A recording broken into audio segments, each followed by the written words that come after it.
Ladies, gentlemen, and rogues of all ages, as the coming of Season 5 is bearing down upon us, just a day away at this stage, most people have decided what class they want to play already. So if you are someone who has chosen the Rogue, or if you're still just on the fence but considering Rogue as an option, today is all about what an ideal leveling setup and build would look like in Season 5 playing this class from everything that we know so far. To put it simply, for Rogue, the best leveling setup is looking to be very similar to how it's been quite recently, and it's Barrage. There are other contenders, of course. Rogue actually has the most build parity, both at low and high levels, just due to how balanced the class is as a whole, but Barrage is highly functional even with zero legendary aspects, gives you a lot of bonus crit chance at lower levels, which nothing else can really, and even past that, the generally best legendary aspects for Barrage are guaranteed codex additions from completing some specific dungeons, which just makes it pretty much ideal for a season start leveling journey. Though that said, there will be some changes to how this was done last season to make the most of how the balance has shifted a bit here to Season 5. All that said, I should also mention that we have been told ahead of time what the free legendaries aspects will be themed around in this season journey. Not the specific aspects that we'll get, but the theme, and for Rogue it will be Flurry, Dark Shroud, and Mobility. Flurry is great, especially after all the recent buffs, but even with free legendaries I don't expect it to overtake Barrage's leveling speed and comfort when combined with the guaranteed codex legendaries anyways, so this is probably better regardless. All that said, let's dive into the full setup and what we do with it, how we spend our skill points and when, our specialization of choice, our legendaries of choice while leveling, and any to keep an eye out for as RNG drops, and then just the things to look out for as far as tempering while leveling as well. With the caveat to note here, of course, that the background footage that you've been seeing in this all so far was all done on live servers, and it's just mostly meant to be a representation of the flow of the setup as well as a visual representation of the abilities in use, as I just don't have access to Season 5 right now to show you it fully, so there will be a lot of changes to how this actually fully functions when you go into the season, but those are of course taken into consideration when discussing the actual skill points that we're choosing.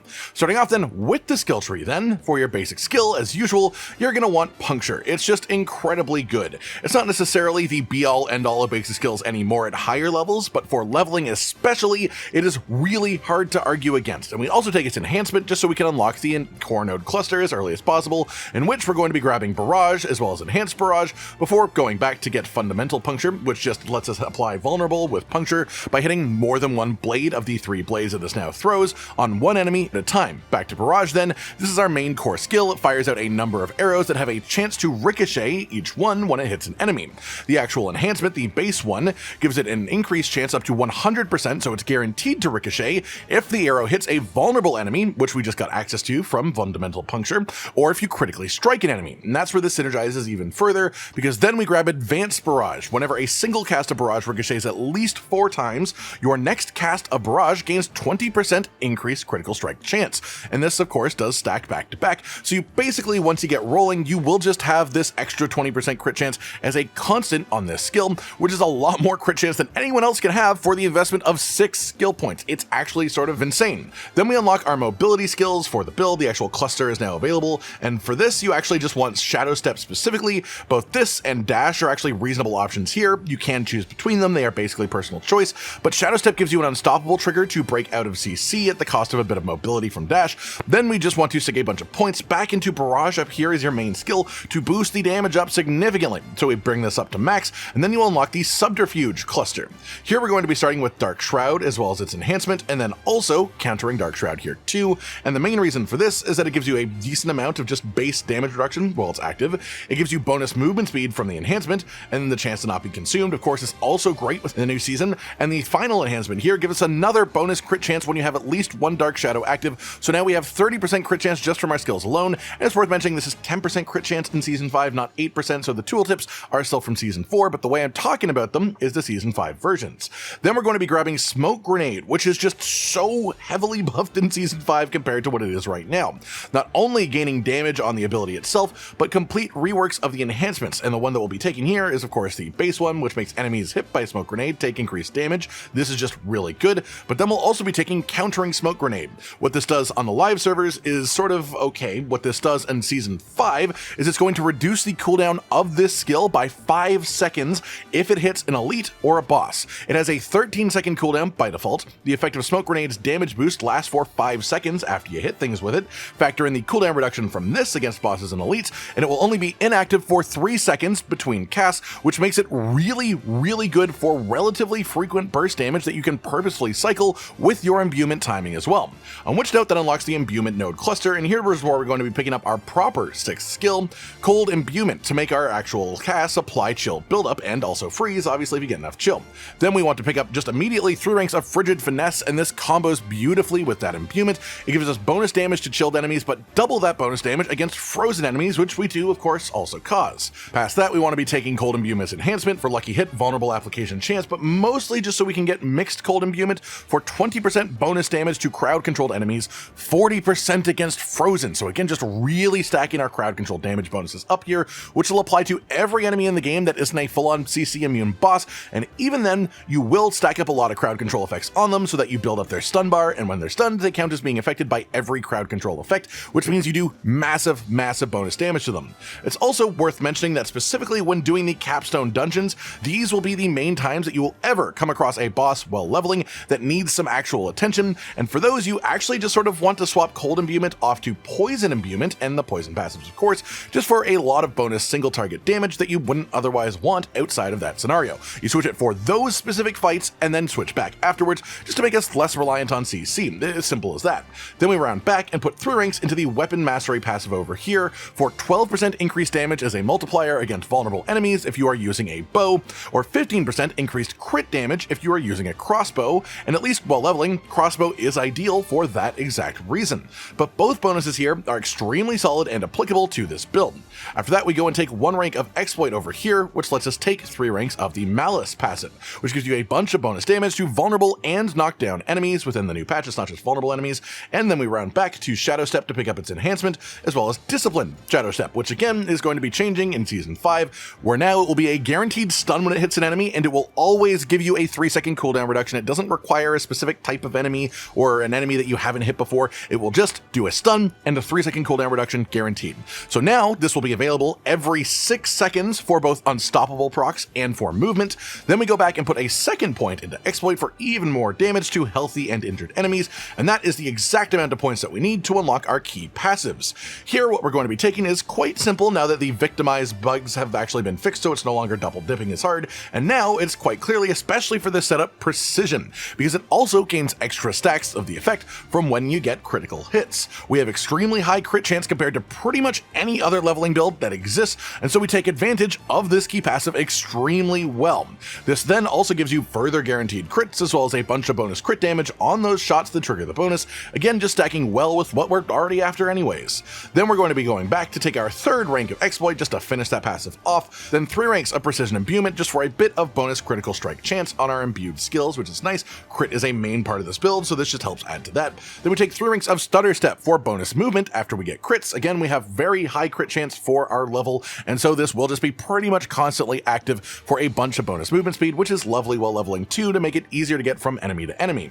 3 ranks of Sturdy for a bunch of close damage reduction, as well as 3 ranks of Siphoning Strike for lucky hit chance with critical strikes. Again, we crit a ton against close enemies to heal you for a fair portion of your maximum life, and this gives us a fair amount of sustain. Honestly, it's quite good. With that, we have 11 points left, so we spend 1 point in Rapid Gambits, mostly just to unlock the ability to put 3 points into Trick Attacks, which will be changing in the new season to after dazing or stunning an enemy, daze which we now do by evading through enemies, and stun we do with Shadow Step. We gain 6% crit chance and crit damage for 5 seconds afterwards, which stacks upon itself if you apply it more than once every 5 seconds. Shadow Step is available every 6 seconds. Evade is available more frequently than that, especially with a decent Boots implicit affix, and so this just sort of gives us a notable amount more crit chance and crit damage. Again, really good within our setup, even more so than before. From here, we have 7 points left to spend, which is surprisingly clear what to do with, honestly. 4 points into Smoke Grenade to bring it up to max rank. In the new version of this skill in Season 5, this will actually reduce the cooldown of Smoke Grenade to about 10.6 seconds naturally. Factor in that it has a 5-second duration and gets 5 seconds of cooldown reduction when hitting an elite or a boss with the new enhancement for the skill, and this will now, with this included, have a nearly 100% uptime against harder enemies in the game, like all elites and all bosses. Then we'll have 3 points left, so 1 into Adrenaline Rush just let us put our final 2 points into Haste, which quite simply Basically, gives us bonus movement speed when we are above half energy, and bonus attack speed when we are below half energy. That covers all of our skill points then, so let's talk about the specialization for this build, and honestly, it's pretty straightforward. Combo points is the easiest one to take advantage of. It synergizes with an early, available, and strong legendary aspect, and past that, it is just the first one that you unlock anyways, which helps a lot too. So combo points it is, pretty much, especially as Puncture itself can trigger multiple combo points generated if it hits multiple times in a single cast. That said, let's move on to our legendaries for the build, and something to keep in mind here when I'm actually recommending legendaries for leveling is I stick to two simple concepts. The first is that we are only going to be applying these to our jewelry slots, as it is just way too resource intensive to constantly being applying aspects to items that are changing as you get better drops. But rings and amulets are the least costly to leave behind at lower item power, and then the second thing here is that every one of these will be a guaranteed Codex edition from completing a specific dungeon, rather than one of the large number of pure RNG drops that you'd have to get lucky to find otherwise. That said, there are a number of RNG aspects that do fit into this build extremely well, especially if you get anything that affects barrage or marksman skills. It's probably worth using if you can spare the resources. And while I don't dive into Aerostorms here, both of the main Aerostorm legendary aspects that increase each other's damage, is worth mentioning, are very, very applicable to this build and this setup. Just not quite worth being part of your first guaranteed 3, in my opinion. That said, for your amulet, for the 50% bonus effectiveness that will give us, we have the aspect of branching volleys, and this is the reward for the Shadowed Plunge dungeon in Hawazar. The amulet slot increases both of the effects here, which are not only significantly increasing the damage of the arrows that ricochet off of the main cast of barrage, increasing our AoE damage, but also giving each ricochet a secondary chance to ricochet another time, which just works unbelievably well within our setup. Then on one of your rings, you will want the Expectant aspect. This is going to be from the Underroot dungeon in Sko's Glen, and this boosts the damage of a core skill depending on how many times you use a basic skill before casting it.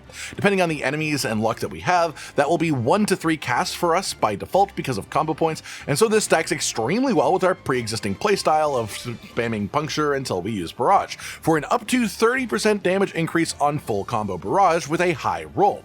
Then for your third slot, you quite simply would want the Rapid aspect. This boosts the attack speed of basic skills, which of course makes us able to build combo points faster, which then lets us actually able to use barrage more often, which is high damage. This comes from the Buried Halls dungeon in the Dried Steppes, and all that said, this build is honestly genuinely strong enough with 0 legendaries that the argument could be made it slows you down a lot to go and do the dungeons to unlock these legendaries, outside of maybe Branching Volleys as the main one due to how strong that is with barrage, but these are the ones that you would want if you were to choose to go and do the dungeons. As well, I should mention, as this is a barrage build, if you happen to get an early drop from Helltide or the Season Journey of the Wind Force unique, this has been boosted significantly in effectiveness for Season 5. It is very different now and much better, and is definitely worth playing around with while leveling, especially if you happen to get lucky and 1 drops. Then finally we have our tempers for this, and this is honestly pretty simple. For leveling, it's hard to justify too much time spent on tempering. Mostly you just want the weapon and offensive slots filled out if anything,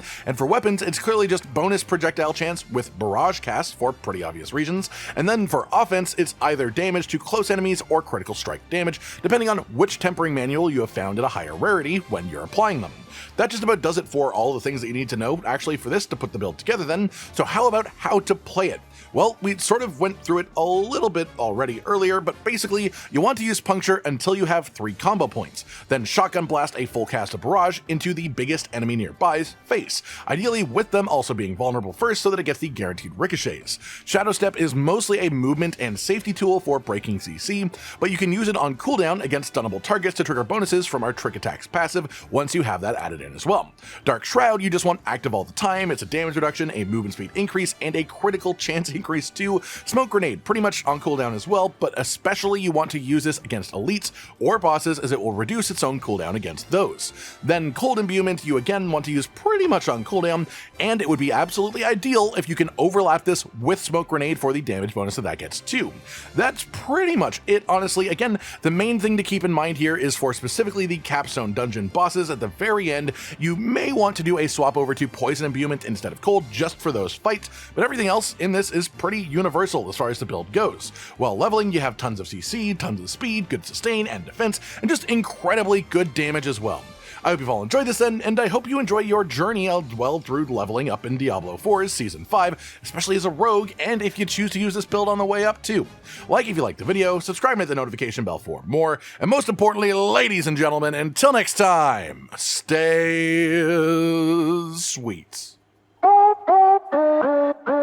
Josh, Cotton, and Hollow with the videos, dropping the humor like a hammer on your tippy toes, bringing entertainment on a daily arrangement to take our insanity and turn it into entertainment. Yes, I said entertainment twice, to reiterate that it is nice to look into your faces on a mostly daily basis when you let us in your homes to make the whole world a stage. Goodbye.